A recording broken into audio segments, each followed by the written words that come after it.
ರೈತ ಬಾಂಧವರಿಗೆಲ್ಲ ನಮಸ್ಕಾರ. ನನ್ನ ಪರಿಸರ ಸ್ನೇಹಿ ಕೃಷಿ ಚಾನಲ್ಗೆ ಸ್ವಾಗತ. ಹೊಸಬ್ರಾಗಿದ್ರೆ ಸಬ್ಸ್ಕ್ರೈಬ್ ಮಾಡ್ಕೊಳ್ಳಿ, ಹಾಗೆ ಬೆಲ್ ಐಕಾನ್ ಪ್ರೆಸ್ ಮಾಡಿ ಹೊಸ ವಿಡಿಯೋಗಳ ನೋಟಿಫಿಕೇಶನ್ ಬರ್ತದೆ ಅಂತ ಹೇಳ್ತಾ, ನಾನಿವತ್ತು ನನ್ನ ಚಾನಲ್ನಲ್ಲಿ ನಾನು ಸಾಮಾನ್ಯವಾಗಿ ನಾನು ಮಾತಾಡುವಂಥದ್ದು ಪರಿಸರ ಸ್ನೇಹಿ ಕೃಷಿ ಪದ್ಧತಿಗಳ ಬಗ್ಗೆ ಅಥವಾ ಸುಸ್ಥಿರ ಆ, ಕೃಷಿ ಪದ್ಧತಿಗಳ ಬಗ್ಗೆ ವಿಚಾರಗಳನ್ನ ನಾನು ಹಂಚ್ಕೋತೀನಿ. ಅಥವಾ ಬೇರೆ ಯಾರಾದ್ರೂ ರೈತರು ಪರಿಸರ ಸ್ನೇಹಿಯಾಗಿ ಬೆಳೆ ರಕ್ಷಣೆಯನ್ನ ಮಾಡ್ತಾ ಇರುವಂತದ್ದು, ಇಂಥ ಯಾರು ರೈತರು ನನಗೆ ಗಮನಕ್ಕೆ ಬಂದ್ರೆ ನಾನು ಅವ್ರನ್ನ ಮಾತಾಡಿಸಿ ಅಂತ ವಿಡಿಯೋಗಳನ್ನ ತೋರಿಸುವಂತದ್ದು, ಅದು ನಾನು ಮಾಡ್ತಾ ಇದ್ದಂಥದ್ದು. ಆ, ಆದ್ರೆ ಈಗ ಮಾತಾಡಕ್ ಹೋಗ್ತಾ ಇರುವಂತ ವಿಚಾರ ಆ, ಈ ಮೀಡಿಯಾಗಳ ಬಗ್ಗೆ, ಬೇಸಿಕಲಿ ಎಲೆಕ್ಟ್ರಾನಿಕ್ ಮೀಡಿಯಾಗಳ ಬಗ್ಗೆ ನಾನು ಇವತ್ತು ಒಂದೆರಡು ವಿಚಾರಗಳನ್ನ ನಾನು ಅವ್ರ ಬಗ್ಗೆ ಮಾತಾಡ್ಬೇಕು ಅಂತ ಹೇಳಿ ಈ ವಿಡಿಯೋ ಮಾಡ್ತಾ ಇರೋದು. ನನಗೆ ಈ ಎಲೆಕ್ಟ್ರಾನಿಕ್ ಮೀಡಿಯಾದವ್ರ ಬಗ್ಗೆ ಮಾತಾಡಕ್ ನನಗೆ ಒಂದ್ ಸ್ವಲ್ಪನೂ ಇಷ್ಟ ಇರ್ಲಿಲ್ಲ. ನಾನು ಹಿಂದೆ ಎಲ್ಲ ಆ, ಈ ಚಾನಲ್ ನಲ್ಲಿ ಏನಕ್ಕೆ ಎಲೆಕ್ಟ್ರಾನಿಕ್ ಮೀಡಿಯಾದವರು ಕೃಷಿ ಬಗ್ಗೆ ಒಂದು ಅರ್ಧ ಗಂಟೆ ಪ್ರೋಗ್ರಾಮ್ ಕೂಡ ಮಾಡ್ತಾ ಇಲ್ಲ ಅಂತ ಹೇಳಿ ಅವ್ರನ್ನ ಕ್ರಿಟಿಸೈಸ್ ಮಾಡಿ ಒಂದು ವಿಡಿಯೋ ಮಾಡೋಣ ಅಂತ ಹೇಳಿ ನಾನು ಅನ್ಕೊಂಡಿದ್ದುಂಟು. ಆದ್ರೆ ಬೇಡ ಅಂತ ಹೇಳಿ ಬಿಟ್ಬಿಟ್ಟಿದ್ದೆ. ನನಗೆ ಯಾಕೋ ಅದನ್ನ ಮಾಡೋದಕ್ಕೆ, ಯಾಕೆಂದ್ರೆ ಅವ್ರದೇ ಆದಂತ ಕಮರ್ಷಿಯಲ್ ವರ್ಲ್ಡ್ ಅಲ್ಲಿ ಇದಾರೆ ಅವರು. ಆ ಈ ತರ ಅವ್ರನ್ನ ಹೇಳಿ ಏನೋ ಪ್ರಯೋಜನ ಇಲ್ಲ ಅಂತ ಹೇಳಿ ನಾನು ಬಿಟ್ಬಿಟ್ಟಿದ್ದೆ. ಆದ್ರೆ ಈಗ ಮೊನ್ನೆ ಶಿವರಾತ್ರಿ ಆದಂತ ಮಾರನೇ ದಿವಸ ನಾನು ನ್ಯೂಸ್ ಚಾನಲ್ ನೋಡೋದು ಕೂತ್ಕೊಂಡಾಗ 9 ಗಂಟೆನಲ್ಲಿ ಒಂದು ಚಾನಲ್ ನಲ್ಲಿ ಈಗ ಡಿ ಕೆ ಶಿವಕುಮಾರ್ ಅವರು ಕೊಯಂಬತ್ತೂರಲ್ಲಿ ಈಶಾ ಫೌಂಡೇಶನ್ ಫಂಕ್ಷನ್ ಅಟೆಂಡ್ ಮಾಡಿದ್ದು ವಿಚಾರ ವಿಶ್ಲೇಷಣೆ ನಡೀತಾ ಇತ್ತು. ನಾನು ನೋಡ್ದೆ, 5 ನಿಮಿಷ ನೋಡ್ದೆ, ಬೇಜಾರಾಯ್ತು. ಇನ್ನೊಂದು ಚಾನಲ್ಗೆ ಹಾಕ್ತೆ, ಇನ್ನೊಂದು ಕನ್ನಡ ನ್ಯೂಸ್ ಚಾನಲ್ಗೆ. ಅಲ್ಲೂ ಅದೇ ವಿಚಾರದ ಬಗ್ಗೆ ಚರ್ಚೆ ನಡೀತಾ ಇದೆ.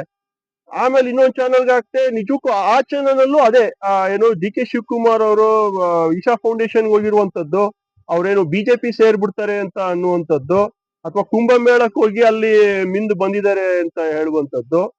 ಇದೇನ್ ನಡೀತಾ, ಏನಿದೆ ಎಲ್ಲಾ ಚಾನೆಲ್ಗಳು ಇದೇ ಒಂದೇ ಇವ್ರು ತೋರಿಸ್ತಾ ಇದಾರಲ್ಲ. ಇವ್ರು ಇವರು ಏನು ಬರ್ನಿಂಗ್ ಇಶ್ಯೂಸ್ ದೇಶದಲ್ಲಿ ಏನ್ ನಡೀತಾ ಇರುವಂತದ್ದು ಇದೇನಾ? ಇದು ಬಿಟ್ರೆ ಬೇರೆ ಏನಿಲ್ವಾ ಅಂತ ಹೇಳಿ ನಾನು ಒಂದು ಇಂಗ್ಲಿಷ್ ನ್ಯೂಸ್ ಚಾನಲ್ಗೆ ಹಾಕಿದೆ.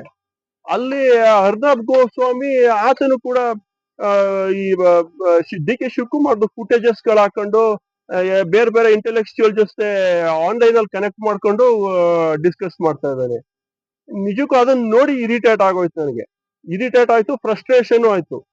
ಹಾಗಾಗಿ ನಾನು ನಿರ್ಧಾರ ಮಾಡಿದೆ, ಈ ಒಂದು ವಿಡಿಯೋ ಮಾಡೋಣ, ಹೇಳೋಣ ಈ ಎಲೆಕ್ಟ್ರಾನಿಕ್ ಸ್ಪೆಸಿಫೈ ಮಾಡ್ತಾ ಇದ್ದೀನಿ ನಾನು ಎಲೆಕ್ಟ್ರಾನಿಕ್ ಮೀಡಿಯಾದವ್ರ ಮೇಲೆ. ಯಾಕೆಂದ್ರೆ ಪ್ರಿಂಟ್ ಮೀಡಿಯಾ ಮೇಲೆ ನನಗೆ ಅಪಾರವಾದಂತ ಗೌರವ ಇದೆ. ಪ್ರಿಂಟ್ ಮೀಡಿಯಾದಿಂದನೂ ನಾನು ನ್ಯೂಸ್ ಪೇಪರ್ ಓದೋದ್ರಿಂದನೂ ನನಗೆ ಸ್ವಲ್ಪ ಅದರಿಂದ ಸಹ ನನಗೆ ಸ್ವಲ್ಪ ಜ್ಞಾನ ಬರುವಂತದ್ದು. ಹಾಗಾಗಿ ಪ್ರಿಂಟ್ ಮೀಡಿಯಾ ಅವರು ಬೇರೆ ಮತ್ತೆ ಈ ತರ ಕೃಷಿ ಬಗ್ಗೆ ಅಥವಾ ಪರಿಸರದ ಬಗ್ಗೆ ಕೂಡ ಅವರು ಆರ್ಟಿಕಲ್ಗಳನ್ನ ಪಬ್ಲಿಷ್ ಮಾಡ್ತಿರ್ತಾರೆ. ಹಾಗಾಗಿ ಪ್ರಿಂಟ್ ಮೀಡಿಯಾ ಮೇಲೆ ನನಗೆ ಅಪಾರವಾದಂತ ಗೌರವ ಇದೆ. ಈ ಎಲೆಕ್ಟ್ರಾನಿಕ್ ಮೀಡಿಯಾಗಳೇನಿದಾವೆ, ನಿಜಕ್ಕೂ ಅವ್ರವ್ರ ಆತ್ಮಸಾಕ್ಷಿನ ಅವ್ರು ಒಂದ್ಸರಿ ಅವರು ಕ್ವಶನ್ ಮಾಡ್ಕೋಬೇಕು. ಅವ್ರೇನು ಸಮಾಜಮುಖಿಯಾಗಿ ಕೆಲಸ ಮಾಡ್ತಾ ಇದಾರ, ಅಥವಾ ಅವ್ರ ಬರೀ ಸ್ವಾರ್ಥಿಗಳಾಗಿ ಕೆಲಸ ಮಾಡ್ತಾ ಇದಾರ ಅಂತ ಹೇಳಿ ಅವರು ಕ್ವಶನ್ ಮಾಡ್ಕೋಬೇಕು. ಈ ಡಿ ಕೆ ಶಿವಕುಮಾರ್ ಆ ಫಂಕ್ಷನ್ ಹೋಗಿದ್ದೇ ಅದು ವಿಚಾರಗಳು ಎಲ್ಲಾ ಚಾನಲ್ ತೋರಿಸ್ತಾ ಇದಾರೆ ಅಂತಂದ್ರೆ ಅದು ಇವ್ರ ಪ್ರಯಾರಿಟಿ. ಇದು ಏನೋ ಬರ್ನಿಂಗ್ ಇಶ್ಯೂ, ದೇಶದಲ್ಲಿ ಆಗ್ತಾ ಇರುವಂತ ಬರ್ನಿಂಗ್ ಇಶ್ಯೂ ಇದು ಅವ್ರ ಪ್ರಕಾರ. ಅವರು ಸ್ವಲ್ಪ ಅವರ ಮನಸ್ಸಾಕ್ಷಿನ ಅವರು ಸ್ವಲ್ಪ ಕೇಳ್ಕೋಬೇಕು. They have to introspect. ಏನು ಏನ್ ರೋಟಿ ಕಪಡ ಮಕಾನ್, ಅದ್ರಲ್ಲಿ ಮೊದಲನೇ ಬರೋದು ರೋಟಿ, ಅನ್ನ. ಅದು ಇವತ್ತು ನಾವು ಬೆಳೀತಾ ಇರುವಂತ ಬೆಳೀತಾ ಇರುವಂತ ಕೃಷಿ ಪದ್ಧತಿಗಳು, ಅಗ್ರಿಕಲ್ಚರಲ್ ಪ್ರಾಕ್ಟೀಸಸ್ ಬಹಳ ಏನು ಪರಿಸರಕ್ಕೆ ತುಂಬಾ ಹೊರೆ ಮಾಡಿ ಪರಿಸರವನ್ನ ಹಾಳು ಮಾಡ್ಕೊಂಡು ಬೆಳೀತಾ ಇರುವಂತದ್ದು. ರೈತರನ್ನ ಎಜುಕೇಟ್ ಮಾಡೋಣ, ಒಂದ್ ಅರ್ಧ ಗಂಟೆ ಪ್ರೋಗ್ರಾಮ್ ಕೊಡೋಣ, ರೈತರನ್ನ ಎಚ್ಚೆತ್ತಿಸೋಣ. ಇದ್ರ ಬಗ್ಗೆ ಒಂದು ಅವ್ರಿಗೆ ಕನ್ಸರ್ನ್ ಇಲ್ಲ, ಕಾಳಜಿ ಇಲ್ಲ ಯಾವುದೇ ಮೀಡಿಯಾದವ್ರಿಗೂ. ಮೊನ್ನೆ ಒಂದು ಸುವರ್ಣ ಚಾನಲ್ ಅಲ್ಲಿ ಇವರು ಅಜಿತ್ ಅವರು ಒಬ್ರು ಮಠದ ಸ್ವಾಮೀಜಿ ಅವ್ರನ್ನ ಕರ್ಕೊಂಡ್ಬಂದು ಮಾತಾಡ್ಸಿದ್ರು. ಅದು ನಿಜಕ್ಕೂ ನಾನು ಅಪ್ರಿಶಿಯೇಟ್ ಮಾಡ್ತೀನಿ. ಅಂತವು ಪ್ರತಿನಿತ್ಯ ಅರ್ಧ ಗಂಟೆ ಪ್ರೋಗ್ರಾಮ್ ಆಗ್ಬೇಕು. ಅಂತದ್ ಬಿಟ್ಬಿಟ್ಟು ಡಿ ಕೆ ಶಿವಕುಮಾರ್ ಅಲ್ಲಿ ಈಶಾ ಫೌಂಡೇಶನ್ ಹೋಗಿದ್ರು, ಕುಂಭಮೇಳಕ್ಕೆ ಹೋಗಿದ್ರು, ಅವರು ಬಿಜೆಪಿ ಸೇರ್ತಾರೆ. ಇದು ನಿಮ್ ಪ್ರಯಾರಿಟಿನಾ? ಸಮಾಜದ ಬಗ್ಗೆ ಒಂದು ಬದ್ಧತೆ ಇಲ್ವಾ? ಸಮಾಜದ ಕಾಳಜಿ ಇಲ್ವಾ ನಿಮ್ಗೆ? ಅವರು ಡಿ ಕೆ ಶಿವಕುಮಾರ್ ಯಾವ ಪಕ್ಷಕಾರ ಹೋಗ್ಲಿ ಅಥವಾ ಅಲ್ಲೇ ಕಾಂಗ್ರೆಸ್ ಅಲ್ಲೇ ಇರ್ಲಿ, ನಿಮ್ಗೆ ಏನ್ ಅದನ್ನ ಕಟ್ಕೊಂಡು ನೀವು ಜ್ವಲಂತ ಸುದ್ದಿಗಳನ್ನೇನಾದ್ರೂ ಚರ್ಚೆ ಮಾಡ್ತಾ ಇದ್ದೀರಾ? ಏನು ಬರ್ನಿಂಗ್ ಇಶ್ಯೂಸ್ ಗಳೇ ಇಲ್ವಾ ದೇಶದಲ್ಲಿ? ಇವೇನಾ ನಿಮ್ಗೆ ಇದು ಬಹಳ ಮುಖ್ಯನಾ ಜನಗಳಿಗೆ ಇಂಥ ವಿಚಾರಗಳನ್ನ ನೀವು ಜನಗಳಿಗೆ ಹೇಳೋದು? ಅವರು ಈ ಯಾರಾದ್ರೂ ಡಿ.ಕೆ. ಶಿವಕುಮಾರ್ ಅವ್ರು ಏನ್ ಮಾಡ್ತಾ ಇದಾರೆ, ಅವ್ರ ಪ್ರಯಾರಿಟಿ ಇರುವಂತದ್ದು ಮೇಕೆದಾಟು ಅಣೆಕಟ್ಟು, ಮೇಕೆದಾಟುನಲ್ಲಿ ಅಣೆಕಟ್ಟು ಕಟ್ಟಬೇಕು ಅಂತ ಹೇಳಿ, ಅದು ಅವ್ರ ಪ್ರಯಾರಿಟಿ ಈಗ ಸದ್ಯಕ್ಕಿರೋದು. ಅವರು ನೀರಾವರಿ ಸಚಿವರು ಕೂಡ, ಅದು ಆ ಪೋರ್ಟ್ಫೋಲಿಯೋನು ಸಹ ಅವ್ರ ಹತ್ರ ಇದೆ. ಯಾರಾದ್ರೂ ಆ ಡ್ಯಾಮ್ ಕಟ್ಟೋದ್ರಿಂದ, ಮೇಕೆದಾಟುನ ಡ್ಯಾಮ್ ಕಟ್ಟೋದ್ರಿಂದ ಅದ್ರ ಸಾಧಕ ಬಾಧಕಗಳ ಬಗ್ಗೆ ಎಕ್ಸ್ಪರ್ಟ್ಸ್ ಗಳನ್ನ, ತಜ್ಞರನ್ನ ಕರೆಸಿ ನಿಮ್ಮ ಚಾನೆಲ್ಗಳಲ್ಲಿ, ಸ್ಟುಡಿಯೋಗಳಲ್ಲಿ ಚರ್ಚೆ ಮಾಡಿದ್ದೀರಾ? ಇದು ಜನಗಳಿಗೆ ಆ ವಿಚಾರಗಳನ್ನ ತಲುಪಿಸಿದ್ದೀರಾ? ಡ್ಯಾಮ್ ಇಂದ ಎಷ್ಟು ಪರಿಸರಕ್ಕೆ ಹಾನಿ ಆಗ್ತದೆ, ಪರಿಸರ ನಾಶವಾಗ್ತದೆ, ಇದ್ರ ಬಗ್ಗೆ ಯಾರಾದ್ರೂ ಚರ್ಚೆ ಮಾಡಿದ್ದೀರಾ? ಅದರಿಂದ ಇವನ್ ಗ್ಲೋಬಲ್ ವಾರ್ಮಿಂಗಿಗೆ, ಜಾಗತಿಕ ತಾಪಮಾನ ಏರಿಕೆಗೂ ದೊಡ್ಡ ಕೊಡುಗೆ ಆಗ್ತದೆ ಅಂತ ಹೇಳಿ ಯಾರಾದ್ರೂ ನೀವು ಜನಗಳಿಗೆ ಅರಿವನ್ನು ಮೂಡಿಸಿದ್ದೀರಾ? ಎಸ್ಚುರೈನ್ ಅಂತ ಹೇಳಿ ಒಂದು ಜಾಗ ಇರ್ತದೆ ಭೂಮಿ ಮೇಲೆ, ನಾನ್ ನಿಮ್ಗೆ ಹೇಳ್ಕೊಡ್ಬೇಕಾಗಿದೆ. ಎಸ್ಚುರಿನ್ ಅಂತಂದ್ರೇನು? ಎಲ್ಲಾ ನದಿಗಳು ಸಮುದ್ರ ಸೇರುವಂತ ಜಾಗ. ನಾವು ಡ್ಯಾಮ್ ನ ಕಟ್ಬಿಟ್ರೆ, ಅದ್ರ ನ್ಯಾಚುರಲ್ ವಾಟರ್ ಫ್ಲೋ ನ ತಡೆದಿಟ್ಬಿಟ್ರೆ, ಆ ಎಸ್ಚುರಿನ್ ಅದು ತುಂಬಾ ಅನನ್ಯವಾದಂತಹ ಜಾಗ, ಬಾರಿ ಯೂನಿಕ್ ಪ್ಲೇಸ್, ಅದು ಯೂನಿಕ್ ಎಕೋಸಿಸ್ಟಮ್. ಅದು ಅಲ್ಲಿನ ಪರಿಸರ ಇವತ್ತು ನೋಡಿದೀರಾ ಹೋಗಿ ನೀವು?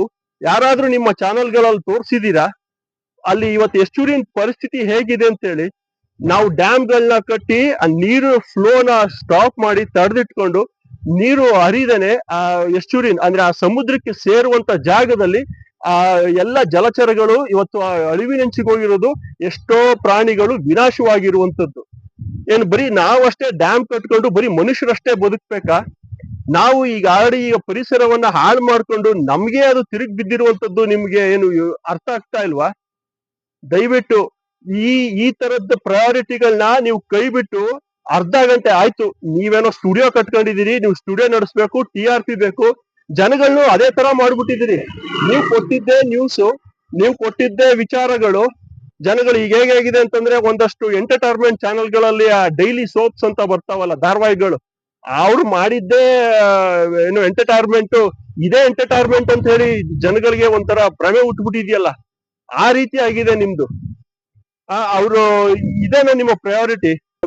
ಒಂದ್ ಅರ್ಧ ಗಂಟೆ ಕೃಷಿಕರು ಯಾರಾದ್ರೂ ಕೃಷಿಕರನ್ನ, ಸಾಧಕರನ್ನ ಅಥವಾ ಕೃಷಿ ಪಂಡಿತರನ್ನ ನಿಮ್ಮ ಸ್ಟುಡಿಯೋ ಕರೆಸಿ ಮಾತಾಡಿಸಿ, ರೈತರಿಗೆ ಎಜುಕೇಟ್ ಮಾಡಿ, ಅರಿವನ್ನು ಮೂಡಿಸಿ. ಇಲ್ಲಾಂದ್ರೆ ನೀವೇ ಫೀಲ್ಡ್ ಹೋಗಿ, ಹಿಂದೆ ಈ ಟಿವಿಯಲ್ಲಿ ಅನ್ನದಾತ ಅಂತ ಒಂದು ಪ್ರೋಗ್ರಾಮ್ ಬರೋದು, ಅದನ್ನ ತುಂಬಾ ರೈತರು ನೋಡೋರು. ಆಮೇಲೆ ಈ ಇಶಾ ಫೌಂಡೇಶನ್ ಬಗ್ಗೆ ಹೇಳ್ಬೇಕು ಅಂತಂದ್ರೆ, that's a show of man. ಅವನು ಜಗ್ಗಿ ವಾಸುದೇವ್ ಸದ್ಗುರು ಅಂತ ಬೇರೆ ಹೆಸರು, ದೊಡ್ಡ ಶೋ ಆಫ್ ಮ್ಯಾನ್. ನಾನು ಇನಿಷಿಯಲಿ ನನ್ಗೂ ಗೊತ್ತಿರ್ಲಿಲ್ಲ, ನಾನು ತುಂಬಾ ಅಪ್ರಿಶಿಯೇಟ್ ಮಾಡ್ತಿದ್ದೆ. ಸೇವ್ ರಿವರ್, ಸೇವ್ ಸಾಯಿಲ್ ಅಂತ ಕ್ಯಾಂಪೇನ್ ಎಲ್ಲ ಮಾಡ್ತಾ ಇದ್ದಾಗ, ಇವ್ರೇನೋ ಮಾಡಕ್ ಹೋಗ್ತಾ ಇದಾರೆ, ಇಂಥ ಇನ್ಫ್ಲೂಯೆನ್ಷಿಯಲ್ ಪರ್ಸನ್ ಬರ್ಬೇಕು, ಇದೇನೋ ಚೇಂಜ್ ಮಾಡ್ಬೇಕು, ಬದಲಾವಣೆ ತರಬೇಕು ಅಂತ ಹೇಳಿ ನಾನು ಭಾರಿ ಆಶಾದಾಯಕವಾಗಿದ್ದೆ ಅವ್ರ ಬಗ್ಗೆ. ನೋಡಿದ್ರೆ ಏನೋ ಸೇವ್ ಸಾಯಿಲ್ ಅನ್ನೋ ಕ್ಯಾಂಪೇನ್ ಅಲ್ಲಿ ಅವ್ರಿಗೆ ಒಳ್ಳೆ ರೋಡ್ ಅಲ್ಲಿ ಹೈ ಅಂಡ್ ಬೈಕ್ ತಗೊಂಡು ಯುರೋಪಿಯನ್ ಟ್ರಿಪ್ ಹೋಗೋ ಒಂದು ಖಯಾಲಿ ಇತ್ತೇನೋ, ಅಲ್ಲೆಲ್ಲ ಓಡಾಡ್ಕೊಂಡ್ ಬಂದ್ರು. ಅಲ್ಲಿಂದ ಬಂದ್ಮೇಲೆ ಬರ್ಮಾಡ್ಕೊಂಡಿದ್ದು ಅಂತ ಯಾರು, ಬೆಂಗಳೂರಲ್ಲಿ ಯಾರೋ ಅಫಿಷಿಯಲ್ಗಳು, ಯಾವ್ದೋ ಸ್ಕೂಲ್ ಮಕ್ಳುಗಳು, ಅವ್ರ ಕೃಷಿಕರು ಸೇವ್ ಸಾಯಿಲ್ ಮಾಡ್ಬೇಕಾಗಿದ್ದೆ ಎಲ್ಲಿ? ಆಯ್ತು, ಅದು ಅವ್ರ ಇಷ್ಟ, ಅದು ದಟ್ ಈಸ್ ಹಿಸ್ ವಿಶ್. ಅವ್ರು ವಿದೇಶನಾದ್ರು ಸುತ್ಕೊಂಡ್ ಬರ್ಲಿ, ವಿದೇಶನಾದ್ರು ಸುತ್ಕೊಂಡ್ ಬರ್ಲಿ. ಅಲ್ಲಿ ಮೇಕೆದಾಟು, ಇದು ಸಾರಿ ಚಿಕ್ಕಬಳ್ಳಾಪುರ ಹತ್ರ ಅಷ್ಟು ದೊಡ್ಡ ಜಾಗ ಕೊಟ್ಟವ್ರು ಯಾರು? ನಂದಿ ಬೆಟ್ಟದ ತಪ್ಪಲಲ್ಲಿ ಅಲ್ಲಿ ಶಿವನ ಇದು ಆದಿಯೋಗಿ ಅಂತ ಹೇಳಿ ಸ್ಟ್ಯಾಚ್ಯೂ ಕಟ್ಟಿದಾರಲ್ಲ, ಅಷ್ಟು ಅಲ್ಲಿ ಕುರುಚಲು ಅರಣ್ಯ ಇದ್ದಂಥದ್ದು. ಅಲ್ಲಿ ಆ ಅರಣ್ಯ ಪ್ರದೇಶನ ಅಲ್ಲಿ ಕಾಂಕ್ರಿಟೈಸ್ ಮಾಡಿ ಇಟ್ಟಿದ್ದಾರೆ ಇವತ್ತು.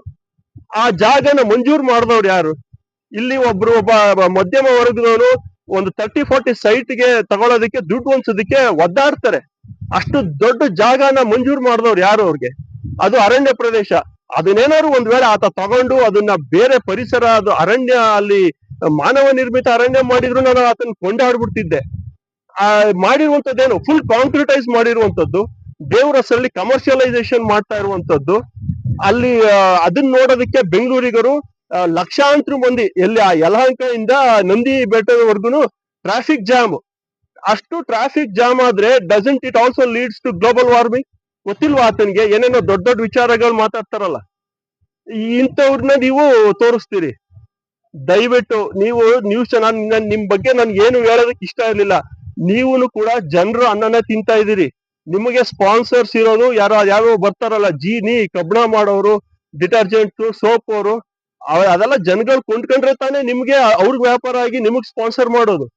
ಹಾಗಾಗಿ ನೀವು ಸಮಾಜಕ್ಕೆ ಮತ್ತೆ ಏನಾದ್ರೂ ಕೊಡ್ತೀನಿ ಅಂತಂದ್ರೆ, ಈ ಭೂಮಿನ ಉಳಿಸೋದಕ್ಕೆ ನೀವೇನಾದ್ರೂ ನಿಮ್ಮದೊಂದು ಸಣ್ಣ ಕೊಡುಗೆ ಕೊಡ್ಬೇಕು ಅಂತಂದ್ರೆ, ಒಂದು ಅರ್ಧ ಗಂಟೆ ಪ್ರೋಗ್ರಾಮ್ ನ ಮಾಡಿ ರೈತರಿಗೆ ಸುಸ್ಥಿರ ಕೃಷಿ ಪದ್ಧತಿಗಳ ಬಗ್ಗೆ. ಯಾಕೆಂತಂದ್ರೆ ನಿಮ್ಮ ಚಾನೆಲ್ಗಳನ್ನ ಬೆಂಗಳೂರವ್ರು ಯಾರು ನೋಡ್ತಾ ಇಲ್ಲ. ಟೈರ್ 2, ಟೈರ್ 3 ಸಿಟಿಯಲ್ಲಿ ಮತ್ತೆ ಹಳ್ಳಿಗಾಡಿನಲ್ಲಿ ಇನ್ನು ನಿಮ್ ಚಾನೆಲ್ಗಳನ್ನೇ ನೋಡ್ತಾ ಇರೋದು. OTTಗಳು ಇನ್ನೂ ಬಂದಿಲ್ಲ ಅಲ್ಲಿ.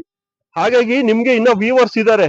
ಸ್ವಲ್ಪ ಜನರ ಎಜುಕೇಟ್ ಮಾಡುವತ್ತ ಸಮಾಜಮುಖಿಯಾಗಿ ಕೆಲಸ ಮಾಡಿ. ನಿಮ್ಮ ಸ್ವಾರ್ಥನೇ ಇದು ನಿಮ್ಗೆ ಮುಖ್ಯ ಅನ್ಕೋಬೇಡಿ. ದಯವಿಟ್ಟು ಒಂದು ಅರ್ಧ ಗಂಟೆ ಪ್ರೋಗ್ರಾಮ್ ಮಾಡಿ, ಇಂಥವನ್ನೆಲ್ಲ ಪ್ರಯಾರಿಟಿ ಮಾಡ್ಕೋಬೇಡಿ. ಜಗ್ಗಿ ವಾಸುದೇವ್ ಹೇಳ್ತಾರೆ ಸಾಯಿಲ್ ಸೇವ್ ಸಾಯಿಲ್ ಅಂತೇಳಿ. ಇಲ್ಲಿ ಬಂದ್ ನೋಡಿದೀರಾ? ಇಲ್ಲಿ ಮಣ್ಣು ಈಗ ಸುಮ್ನೆ ಇದು ಇಲ್ಲಿ ನಾ ತೋರಿಸ್ತಾ ಇರುವಂತದ್ದು ಭತ್ತದ ಗದ್ದೆ. ಈ ಗದ್ದೆ ಮಣ್ಣನ್ನ ಹಿಂಗ್ ಹಿಡ್ಕೊಂಡ್ರೆ ಈಸಿಯಾಗಿ ಪುಡಿ ಮರಳು ತರ ಜಾರ್ಕೊಂಡು ಹೋಗ್ಬಿಡುತ್ತೆ.